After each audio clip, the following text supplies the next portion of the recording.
Þið í Framsókn hefur gefið það út að þið viljið hætta við áform hækkun virðisaukaskatts á ferðaþjónustu. Hvers vegna? Ferðaþjónustan hefur vaxið gríðarlega á undanförnum árum og hefur verið á margan hátt tekist vel að markaðssetja Ísland í gegnum þau öflugu fyrirtæki sem hafa verið að starfa á sviði ferðaþjónustu. Þetta vinnur algjörlega gegn frekari uppbyggingum í atvinnugreininni og þess vegna er mikilvægt að þessar tillögur séu dregnar tilbaka. Nú er íslensk ferðaþjónusta að borga lægri skatta en aðrar atvinnugreinar. Viljið að ástandið sé óbreytt eða hvernig sjáið þið fyrir ykkur skattahækkanir á þessa atvinnugrein?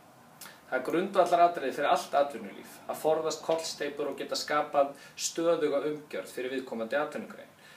Það er ekki að gerast með því að ráðast í kollsteypur eins og þessar, þar sem við erum að hækka skatta á eina atvinnugrein 20% á einu ári. Það hefði verið miklu skynsamlegra ef að menn ætla að ráðast í skattahækkanir á ferðaþjónustuna að það sé þá gert í þrepum, þannig að viðkomandi atvinnugrein hafi tíma til þess að aðlaga sig að þessum breytingum. Og við verðum auðvitað líka að hafa það hugfast að ferðaþjónustan á í alþjóðlegri samkeppni.